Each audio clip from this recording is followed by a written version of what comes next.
Hamas का political chief Ismail हानिया की मौत के बाद ईरान और इजराइल में लड़ाई की आशंका बढ़ती जा रही है। ईरान किसी भी वक्त इजराइल पर हमला कर सकता है।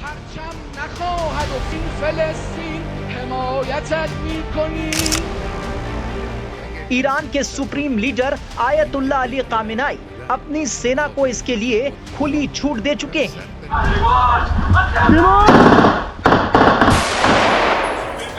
वहीं हमास ने भी इजराइल से जल्द हमले की बात कही थी। ईरान की ओर से कभी भी इजराइल पर हमला हो सकता है।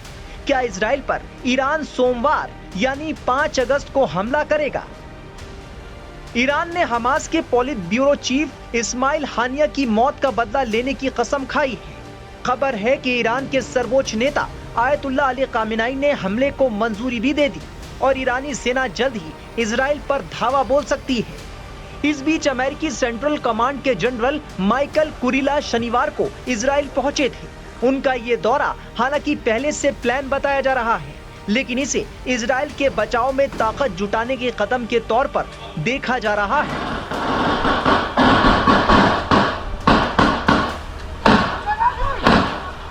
अमेरिकी और इजरायली अधिकारियों ने संकेत दिए हैं कि ईरान 5 अगस्त को ही इजराइल पर हमला कर सकता है।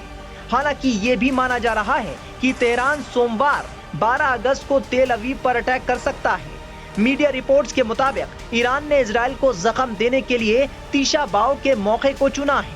ये दिन इजराइल के लिए काफी अहमियत रखता है और इसमें यहूदी लोग व्रत रखते हैं जो 12 अगस्त से शुरू होकर 13 अगस्त तक चलता है। दरअसल यहूदी मान्यता के मुताबिक इस दिन उनके पूर्वजों पर कई आपदाएं आई थी। इसी दिन यरूशलेम में यहूदियों के प्रमुख मंदिर सोलोमन टेम्पल को प्राचीन रोमन साम्राज्य ने ढा दिया था। माना जा रहा है कि ईरान एक बार फिर इसी दिन इजराइल पर हमला करने की फिराक में है, जिससे उसके पुराने जख्म कुरेद सके। इस खतरे को देखते हुए अमेरिका ने इस इलाके में अपनी फौज की ताकत बढ़ा दी है। अमेरिकी रक्षा मंत्रालय ने एक लड़ाकू जेट स्क्वाड्रन की तैनाती के साथ मध्य पूर्व में एक विमान वाहक पोत भेज दिया है। अमेरिका और ब्रिटेन दोनों ही सरकारों ने अपने नागरिकों को लेबनान छोड़ने की सलाह दी है, क्योंकि उन्हें आगे भी हालात बिगड़ने की आशंका है। बता दें कि पिछले साल 7 अक्टूबर को हमास ने इजराइल पर हमला किया था। इस दौरान उसने 15 मिनट में 5000 रॉकेट दागे थे, जिसमें इजरायली सैनिकों समेत 1200 लोग मारे गए थे और करीब 250 लोगों को बंधक बना लिया था। तभी से इजराइल और हमास के बीच जंग छिड़ी है। इजराइल ने इस हमले के बाद कहा था कि वो हमास को छोड़ेगा नहीं। 1 साल भी नहीं हुआ कि इजराइल ने हमास चीफ इस्माइल हानिया को मार गिराया। हालांकि इजराइल ना तो इसे कबूल कर रहा है और ना इससे इनकार। अब तेहरान में हमास चीफ के मारे जाने से हमास और ईरान दोनों गुस्से में हैं और दोनों ने इजराइल को अंजाम भुगतने की धमकी दी है। एक तरफ इजराइल और ईरान के बीच तनाव बढ़ता जा रहा है, तो दूसरी तरफ इजराइल और अमेरिका के बीच भी तल्खियां दिखाई दे रही हैं। इस तल्खी की वजह ईरान में हमास चीफ इस्माइल हानिया का मारा जाना है।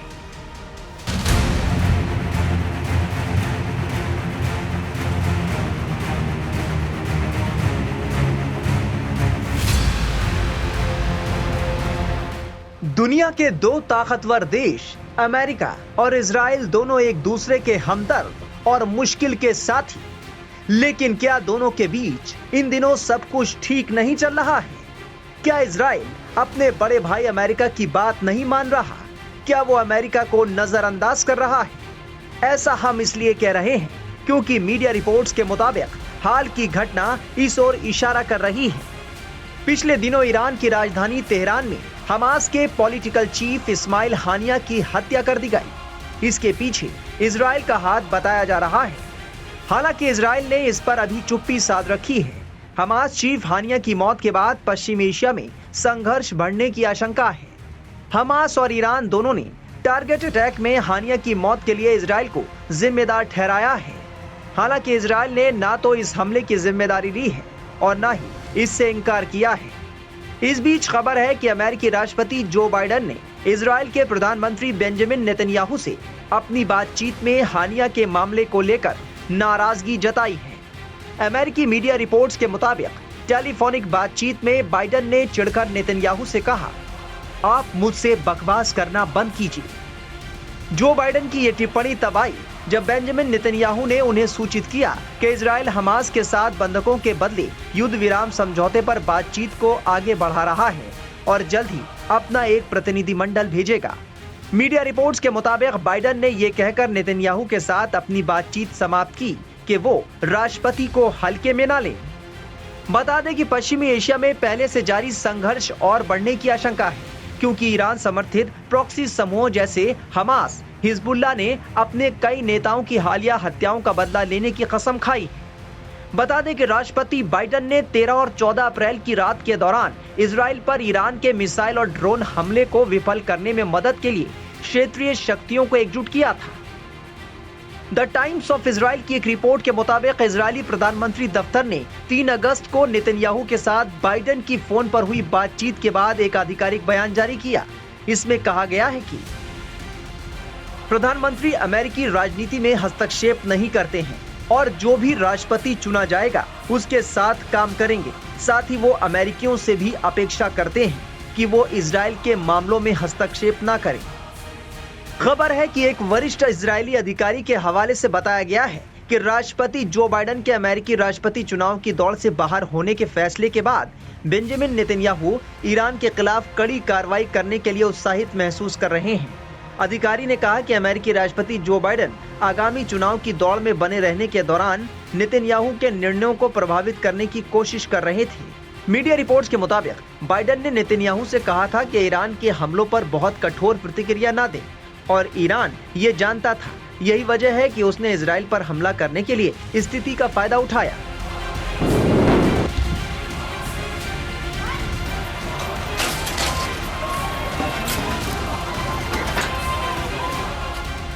बता दें कि हमास चीफ हानिया की तेहरान में 31 जुलाई को एक हमले में मौत हो गई थी।